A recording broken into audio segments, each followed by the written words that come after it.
ETF index mutual funds నేర్చుకుని stock మార్కెట్లో రాణించాలనుకుంటున్నారా? వెంటనే ఈ నెంబర్కి కాల్ చేయండి.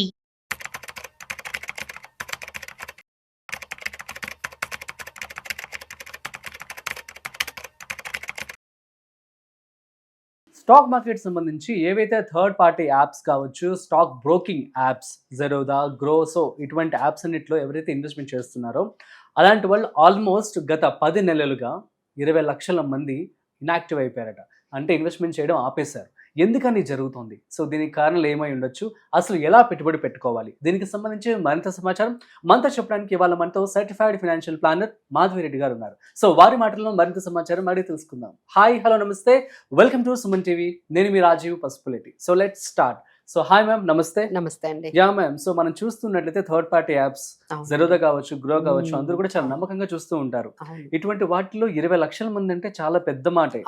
సో ఎందుకని ఇనాక్టివ్ అయిపోయారు? అసలు రీజన్ ఏమై ఉండొచ్చు? సో వీళ్ళందరూ ఏంటంటే డిస్కౌంట్ బ్రోకర్స్ అనొచ్చు. సో అంటే మనకి 2 రకాల బ్రోకర్స్ ఉంటారండి.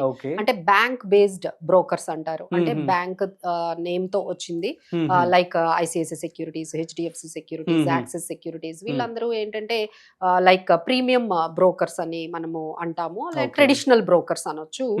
ఒకవైపు ఏంటంటే వీళ్ళందరూ కూడా ప్లాట్ఫామ్ బ్రోకర్స్. అంటే వీళ్ళకి ఏమి ఆఫీసెస్ ఏమి ఉండవు. So you can have only through me calls ద్వారా గానీ, కస్టమర్ కేర్ ద్వారా గానీ మీకు సర్వీసెస్ ఒక ప్లాట్ఫామ్ ద్వారా, ఒక యాప్ ద్వారా మీకు సర్వీసెస్ ఇస్తూ ఉంటారు. సో వీళ్ళందరినీ కూడా మనం బ్రోకరేజ్, మనల్ని platform brokerages or discount brokers అని అంటాము. సో చాలా మంది అప్పట్లో వీళ్ళకే ఎక్కువగా చాలా మంది అకౌంట్స్ ఓపెన్ చేశారండి. ఎందుకంటే చాలా చార్జెస్ తక్కువ when compare to other traditional brokers తో మనం కంపేర్ చేసుకుంటే వీళ్ళు చాలా వరకు డిస్కౌంట్ తో ఉంటాయి. ఎందుకంటే వీళ్ళకి ఆఫీసెస్ ఉండవు, ఖర్చులు తక్కువ ఉంటాయి కాబట్టి వాళ్ళు చాలా తక్కువ దీనికే ట్రేడింగ్ చేసుకోవడానికి వాళ్ళు అవకాశం ఇచ్చేవాళ్ళు. సో అందరూ కూడా ట్రేడింగ్లు అనేవి అప్పటి నుంచే మొదలు పెట్టారు. వీళ్ళు 1 crore వరకు ట్రేడ్ చేసుకోండి, మీరు 1000 పే చేస్తే చాలు, ఇలాంటి ఆఫర్స్, రకరకాల ఆఫర్స్ తో వాళ్ళు వచ్చేవాళ్ళు. వచ్చిన తర్వాత ఇవన్నీ, బట్ ఏంటంటే లాస్ట్ ఒక 8 months నుంచి మార్కెట్ సిచ్యువేషన్ ఏమీ బాగాలేదు, అది అందరికీ తెలుసు. సో మార్కెట్స్ అక్కడ నుంచి ఫాలో అవుతూ, అంటే 26,277 నుంచి ఒకసారిగా 22,000 వరకు కూడా మార్కెట్స్ వచ్చాయి. ఇప్పుడు చాలా స్ట్రగుల్ కూడా అవుతున్నాయి. సో వాల్టిలిటీ ఉన్నింది, తర్వాత స్టక్ అవుతున్నాయి, కన్సాలిడేట్ అవుతున్నాయి. సో దానికి చాలా రీజన్స్ అండి. ఒకవైపు ఎకానమీస్ కొంచెం స్లో డౌన్ అవ్వడము, గ్లోబల్ అన్సర్టనిటీస్, ఐదర్ వార్ రూపంలో గానీ, ట్రంప్ టారిఫ్స్ రూపంలో గానీ, గ్లోబల్ సిచ్యువేషన్స్ బాగా లేకపోవడము, అలానే కొంచెం వీక్ ఎర్నింగ్స్. అంటే మన ఇండియాలో కూడా చాలా ఎక్స్పెన్సివ్, మనకి మార్కెట్స్ లో కొంచెం అన్ని కూడా ఎక్స్పెన్సివ్ గా ఉన్నాయి. ఇలాంటి డిఫరెంట్ రీజన్స్ తో ఆపర్చునిటీస్ తగ్గాయి స్టాక్ మార్కెట్ లో. అప్పుడు అంటే మనకి 22-23లో వచ్చినంత బూమ్ అనేది ఇప్పుడు లేదు, చాలా స్లో డౌన్ అయిందని. మనం దాదాపుగా ఒక 20 లక్షల మంది యాక్టివ్ యూజర్స్ ఇక్కడ నుంచి ఇక్కడ నుంచి వెళ్ళిపోయారండి, అంటే డ్రాప్ అయిపోయారు. ఎగ్జాంపుల్, గ్రో నుంచి అయితే 6 lakh యూజర్స్, జీరోదా నుంచి 5,50,000 యూజర్స్, అలానే అప్ స్టాక్స్ నుంచి 3 lakh యాక్టివ్ యూజర్స్. ఇలా వీళ్ళందరూ కూడా బాగా వెళ్తుందని చెప్పి వింటున్నాం. అదేనండి, ఎందుకంటే వాళ్ళందరూ అసలు ఎందుకు వచ్చారు? ఫస్ట్ క్వశ్చన్, అందరూ ఎందుకు వచ్చారు? ప్రాఫిట్స్ కోసం వచ్చారు. ఒక టైంలో మంచి ప్రాఫిట్స్ అందరికి వచ్చాయండి. మీరు ఎక్కడ ఇన్వెస్ట్ చేసినా మీకు మంచిగా రిటర్న్స్ వచ్చాయి. ఇప్పుడు అంత ఈజీ కాదండి. Markets have become very complicated. ఆ మార్కెట్స్ భూమ్ లో ఉండేటప్పుడు, హైలో ఉండేటప్పుడు మీరు ఎక్కడ ఇన్వెస్ట్ చేసినా దాదాపుగా ఒక 10-15% రిటర్న్స్ వచ్చేసేవి. ఇప్పుడు ఏంటంటే అంత కాంప్లికేటెడ్ అయిపోయింది. Markets have become very very muted గా రిటర్న్స్ వచ్చేటప్పటికి, అబ్బాయి ఇక్కడ అసలు ఏమి రిటర్న్స్ రావట్లేదని మళ్ళీ ఎవరైతే ఎస్పెషల్లీ ఈ షార్ట్ టర్మ్ లో గెయిన్స్ తెచ్చేసుకుందాము, 6 months లో ఇన్వెస్ట్ చేసేసి, పర్సనల్ లోన్లు తెచ్చేసి మార్కెట్ లో పెట్టేసి, ఒక రకమైన బూమ్ అండి ఆ టైం అంతా కూడా. ఎక్కడెక్కడి నుంచో మనీ అంతా తెచ్చేసి లోన్లు కూడా తీసుకొని మార్కెట్ లో పెట్టేవాళ్ళు. ఎందుకంటే 6 months 1 year లో మనము డబుల్ చేసుకోవచ్చు అనే ఉద్దేశంతో వచ్చారు. సో ఎప్పటి నుంచి అయితే ఈ రిటర్న్స్ రాకుండా మ్యూట్ అయిపోయాయో, సో అందరూ కూడా ఎవరైతే ఈ షార్ట్ టర్మ్ లో వచ్చారో వాళ్ళందరూ కూడా, షార్ట్ టర్మ్ వ్యూ తో వచ్చే వాళ్ళందరూ కూడా మళ్ళీ వెళ్ళిపోయారని చెప్పొచ్చు. ఇప్పుడు ట్రెడిషనల్ బ్రోకర్స్, ఐసిఐసిఐ, హెచ్డిఎఫ్సి, వీళ్ళ ద్వారానే కొంచెం ఈ ఇన్వెస్ట్మెంట్స్ అనేవి జరుగుతూ ఉన్నాయి.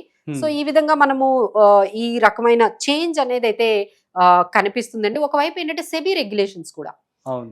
ఎప్పుడైతే సెబీ చెప్తుందో 92%, ఇప్పుడు రీసెంట్ గా కూడా అండి 92% డెరివేటివ్స్ లో చేసే వాళ్ళందరూ కూడా లాసెస్ లోనే ఉన్నారు. ఓకే. 100 అంటే 10 మంది చేస్తే 9 మందికి లాస్లే వస్తున్నాయి. ఒక్కరు మాత్రమే ప్రాఫిట్ సంపాదిస్తున్నారు. సో ఈ డెరివేటివ్స్ అనేవి వాళ్ళు కూడా కొంచెం అంటే డిమోటివేట్ చేస్తున్నారు ట్రేడింగ్ మీద. సెబీ నుంచి కూడా చాలా వరకు అంటే చిన్న చిన్న ట్రేడర్స్ అందరినీ కూడా ఈ డెరివేటివ్స్ మార్కెట్ కి దూరంగా పెట్టేటట్టుగా వాళ్ళ యాక్షన్స్ గానీ, రెగ్యులేషన్స్ గానీ, రూల్స్ గానీ, మార్జిన్స్ ని పెంచేయటం కానీ ఇలాంటివన్నీ చేసేటప్పటికి చిన్న చిన్న ట్రేడర్స్ అందరికి ఈ డెరివేటివ్ మార్కెట్ యాక్సెస్ అనేది తగ్గిపోయింది. ఓకే. రూల్స్ అండ్ రెగ్యులేషన్స్ బాగా పెట్టారు. So they wanted discourage the trading for especially for the retail investors, for the small traders అందరికీ కూడా వీటికి యాక్సెస్ లేకుండా చేశారు. సో అందుకనే చాలా మంది వెళ్ళిపోయారండి. So this is like understanding the things. ఇవన్నీ కూడా మనం ఆలోచించి ఏం చేయాలి అంటే లైక్ చిన్న చిన్న ఇన్వెస్టర్స్, అదేనండి ఇప్పుడు చిన్న ఇన్వెస్టర్స్ అందరికీ అంటే ఎవరైతే నెలకి 10,000 ఇట్లా సేవ్ చేసుకోవాలి, లేదు 1 lakh rupees సేవ్ చేసుకోవాలి, ఇలాంటి వాళ్ళందరూ కూడా ట్రేడింగ్ లోకి అయితే ఎప్పుడు వెళ్ళకూడదు. This is not the place.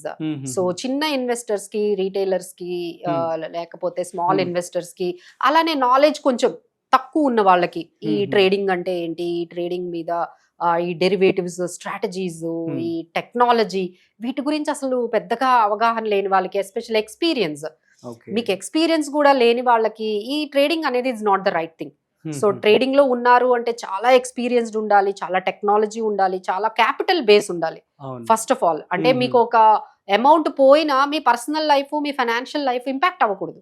Exactly. అలా ఉన్న, అంతేగాని మీకు అది చాలా డే అండ్ అంటే మీ డైలీకి సంబంధించిన అమౌంట్ ని తెచ్చేసి, మీ లైవ్లీహుడ్ కి సంబంధించిన అమౌంట్ తెచ్చేసి ఈ స్టాక్ మార్కెట్ లో పెడితే మాత్రం that is really not good for economy as well as the personal finances కూడా మంచిది కాదు అని గవర్నమెంట్ గమనించే ఇలాంటివన్నీ తీసుకొచ్చిందండి. దాని ఇంపాక్టే మనము ఇలా అందరూ ఇక్కడ నుంచి వెళ్ళిపోతున్నట్టుగా అనిపిస్తుంది. సో ఇలా ఎవరైతే చిన్న చిన్న ఇన్వెస్టర్స్ ఏంటంటే this is like full time job అండి ట్రేడింగ్ అనేది. ఒక 2 hours లేకపోతే ఒక 2-3 hours కూర్చొని ట్రేడింగ్ చేసేసి డబ్బులు సంపాదించుతామంటే అవ్వదండి. సో దిస్ ఈజ్ ఏంటంటే కంటిన్యూస్ గా అక్కడే దాని మీదే వాళ్ళు చూస్తూ ఉంటారు. వాళ్ళకి అది చాలా ఛాలెంజింగ్ గా ఉంది. ఈవెన్ కంటిన్యూస్ గా ట్రేడింగ్ లో ఉన్న వాళ్ళకి కూడా ఇంత కష్టంగా ఉంటే మీరు జాబ్స్ చేసుకుంటూ, బిజినెస్ చేసుకుంటూ ట్రేడింగ్ ఎలా చేస్తారు? సో అది మీకు ఒక ఛాలెంజింగ్ అయితే, మనీ, క్యాపిటల్ బేస్ ఒక ఛాలెంజ్, ఎక్స్పీరియన్స్ అనేది ఒక ఛాలెంజ్, టెక్నాలజీ అనే ఛాలెంజ్, ఇప్పుడు కొత్తగా వస్తున్న ఏ టూల్స్, ఆల్గోస్, ఇన్నిటితో ఈ చిన్న ఇన్వెస్టర్స్ అయితే వెళ్ళకూడదండి. So we do recommend mutual funds వైపు రండి. అఫ్ కోర్స్ మీకు వెంటనే రిటర్న్స్ కనిపించవు, పేషెన్స్ అయితే చాలా ఉండాలి డెఫినెట్ గా. సో ఏం చేయాలి అంటే మనం మ్యూచువల్ ఫండ్స్ ద్వారా కానీ, లేకపోతే ఏదైనా కొంచెం స్టాక్స్ ని డిమాట్ అకౌంట్ లో పెట్టుకొని బై చేసుకోవడం కానీ, ఇవే మంచిగా మనకి ఈక్విటీలోకి ఎంటర్ అవ్వాలి అంటే this is the best ways అండి, but not the trading. So అవన్నీ కూడా మనకి ఈ పర్టికులర్ ఏదైతే మనకి డేటా వచ్చిందో ఆ డేటా కూడా ఇదే చెప్తుంది. Trading is not meant for small investors and small retailer and small capital base ఉన్న వాళ్ళకి అందరికీ కూడా ఈ ట్రేడింగ్ అనేది దూరంగా చెయ్యాలి అనే సెబీ అయితే డిసైడ్ అయిందండి. అంటే ఇప్పుడు వారు మరి ఎక్కడ ఇప్పుడు ఇన్వెస్ట్మెంట్ ఇంతమంది తగ్గిపోయారు, సో మరి వాళ్ళందరూ మరి ఏం చూస్ చేసుకుంటున్నారు అంటే ట్రెడిషనల్ మెథడ్స్ అంటారా, లేకపోతే అసలు ఇంకా వదిలేసినట్టయిన వాళ్ళు?